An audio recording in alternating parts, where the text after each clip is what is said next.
Vestiduras, na palavra de Deus, é a nossa condição diante dele. E aqui em Sardes está falando que poucas pessoas não contaminaram suas vestiduras. É o que o Senhor Jesus falou, né? A porta é estreita, o caminho apertado, são poucos. E devido ao aumento da maldade, Jesus profetizou em Mateus 24, o amor da igreja se esfriaria de quase todos. Meus irmãos, quase todos é muita gente. Então, há uma possibilidade enorme de nós nos desviarmos da fé se nós não batalharmos por essa fé. Então, nós precisamos tomar muito cuidado. E as vestiduras são importantíssimas. Quando Jesus voltar, está escrito em Apocalipse 19, que os justos serão vestidos de linho finíssimo. E essa vestimenta dos justos são os atos de justiça por eles praticados. E ele falou aqui, andarão de branco comigo porque são dignas, merecedoras. Essa é a palavra. Aí eu vejo uma definição muito desequilibrada da graça. Favor e merecido. Calma aí. Vamos aprender. Jesus ter vindo a esta terra morrer por nós, é claro que nós não merecíamos.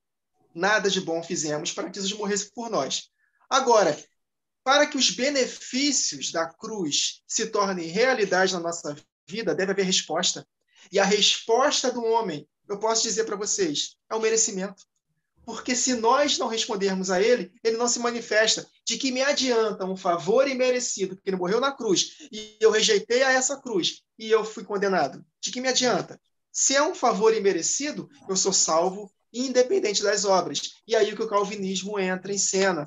Essa doutrina maligna de que não importa o que nós façamos, se Deus nos escolheu, nós seremos salvos, independente das obras. Se ele nos escolheu para o inferno, vamos para o inferno.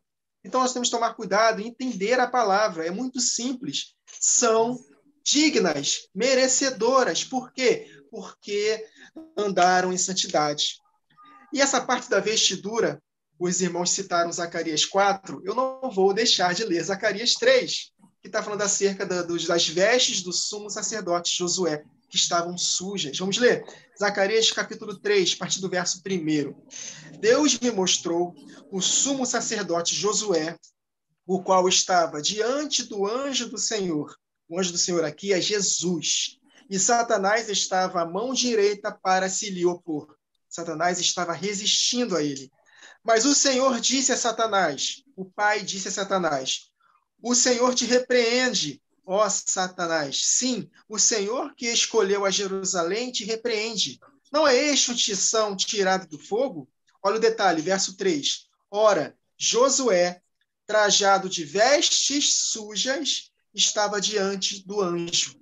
Tomou este a palavra e disse aos que estavam diante dele, tirai-lhe as vestes sujas. A Josué disse também, eis que tenho feito que passe de ti a tua iniquidade. Apartai-vos de mim, vós que praticais a iniquidade. Olha aí, se arrependa, e te vestirei de finos trajes.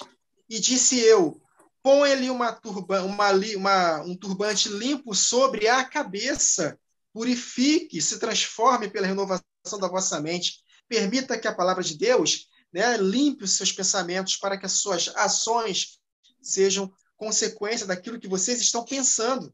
Puseram-lhe, pois, sobre a cabeça um turbante limpo e o vestiram com trajes próprios. E o anjo do Senhor estava ali. E protestou a Josué e disse, verso 7, assim diz o Senhor dos Exércitos, se andares nos meus caminhos e observares os meus preceitos, também tu julgarás a minha casa e guardarás os meus átrios e te darei livre acesso entre estes que aqui se encontram. Então, se você quer ser usado por mim poderosamente, você precisa se limpar. Vestes limpas. Em Efésios capítulo 6, verso 13, o apóstolo Paulo, portanto, vistam toda a armadura de Deus, para que possam resistir no dia mau e depois de ter desvencido tudo, permanecermos inabaláveis. Como é que nós vestimos a armadura de Deus? Andando em santidade, praticando boas obras.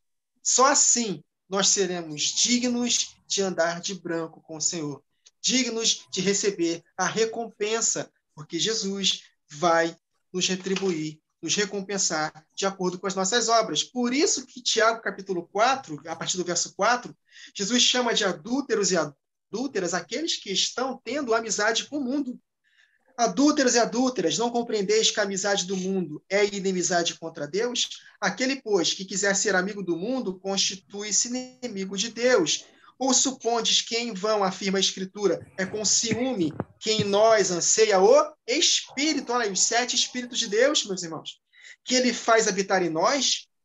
Antes, ele dá maior graça, pelo que diz, Deus resiste aos soberbos, mas dá graça aos humildes. Humilhai-vos, portanto, sujeitai-vos, portanto, a Deus, resistir ao diabo, e ele fugirá de vós. Satanás estava se opondo ao sumo sacerdote Josué, porque ele estava com vestes sujas. E aqui em Tiago 4, se nós limparmos as nossas vestes, andando em obediência, Satanás vai fugir de nós. Ele vai nos opor se nós continuarmos andando no pecado. Mas se nós andarmos em santidade, colocando essa armadura, vestindo a armadura de santidade, vamos resistir ao diabo e ele fugirá de nós. E o maligno não nos tocará. E nós venceremos. Então, essas vestes, meus irmãos, nós precisamos compreender que somos nós que investimos a armadura. Vistam, vocês precisam se aproximar de Deus para que ele se aproxime de vocês. Então, é uma escolha diária. Todos os dias, nós precisamos escolher nos envolver com a palavra para que a palavra de Deus se manifeste em nós e nos capacite a vencer as tentações da carne. E o temor do Senhor, uma das características dos 7 Espíritos de Deus, o temor de Deus, conforme está escrito em Provérbios, é afastar-se do mal.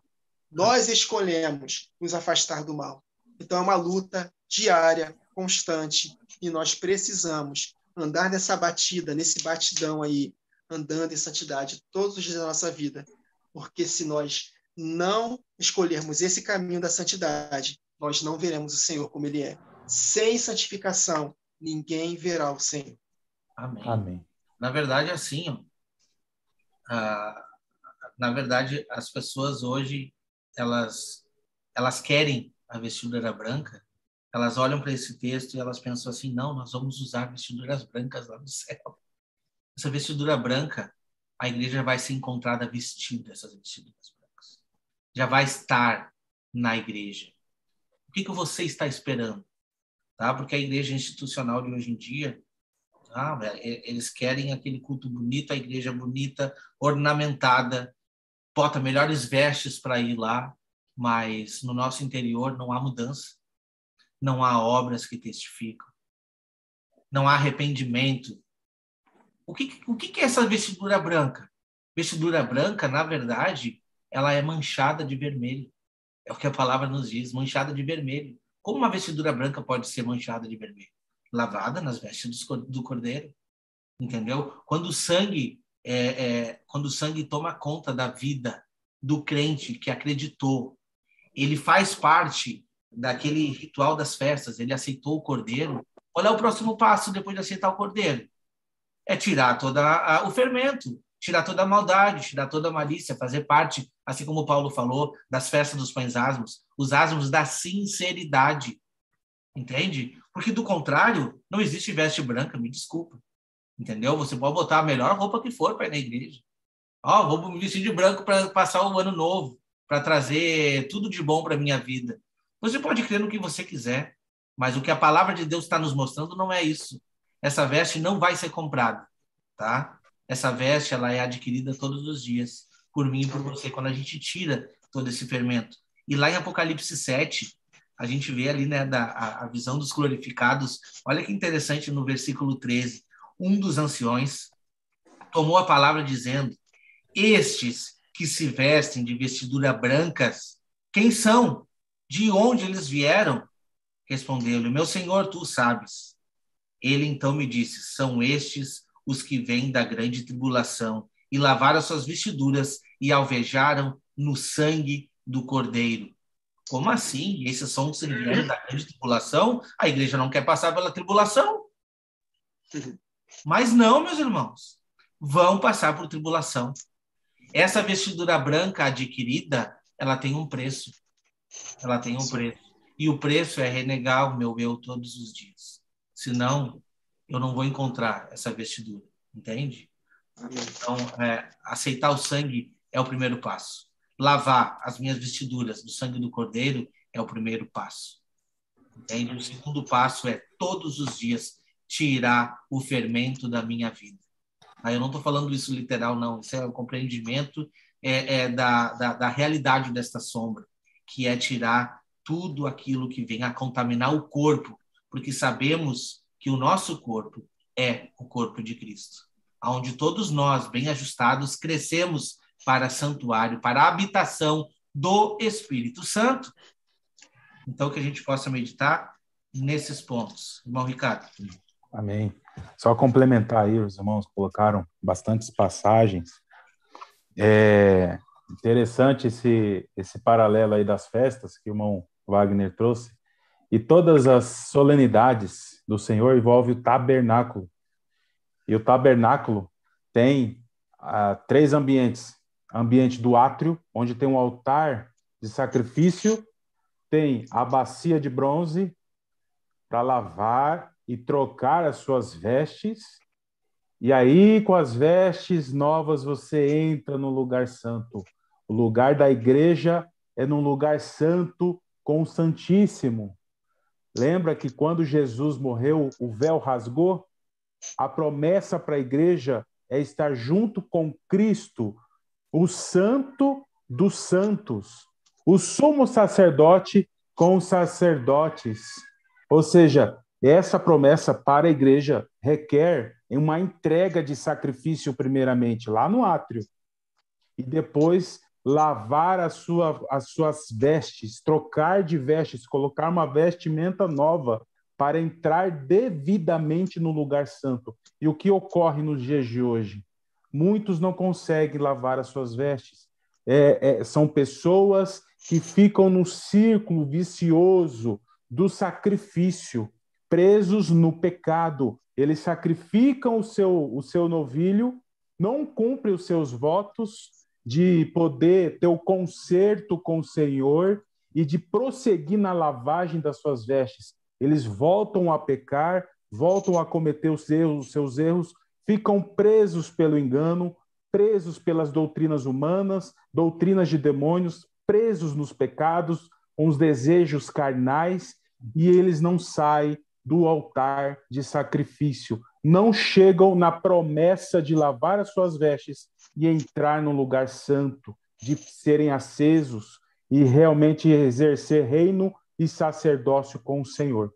E, muito importante, esse paralelo com o tabernáculo, juntamente com as festas bíblicas.